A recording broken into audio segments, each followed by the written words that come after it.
Во Владикавказе прошло торжественное заседание Северо-Остинского отделения Всероссийского общества охраны природы. Мероприятие состоялось в рамках реализации нацпроекта «Здоровая экология. Здоровая нация». Задач у общества очень много, проблем много.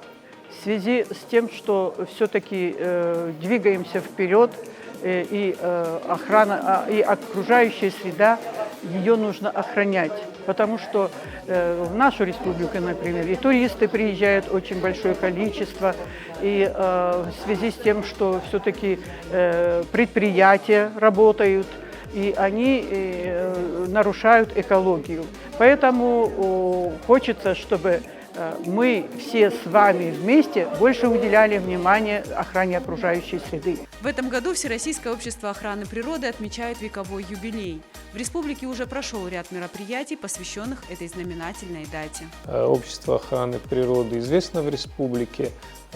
Деятельность его уже долгое время является примером для других общественных организаций, потому что всегда активно, всегда видно, большое количество молодежи привлекает в свои ряды, и акции, которые они проводят, которые касаются и экологического воспитания, очистки русла рек, субботники, которые помогают нашим муниципальным образованиям находиться в убранном, чистом виде, всегда приветствуются населением, поддерживаются депутатами, которые сами неоднократно принимают участие в данных мероприятиях. Вопросы охраны природы – одни из самых важных, говорят эксперты, поэтому в нашей республике регулярно проходят мероприятия, посвященные сохранению природных богатств и экологии.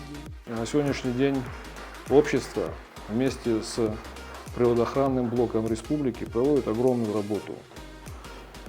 В рамках акции «Вода России» вместе с волонтерами, вместе со студентами, со школьниками нашей республики мы провели огромный объем работы. Сейчас у нас разработана стратегия развития охраны окружающей среды и комплексного развития лесного хозяйства до 2030 года. В рамках этих работ у нас прописаны большие объемы работ и за счет федеральных средств, и за счет средств бюджета республики. После выступления участникам конференции вручили памятные награды и грамоты.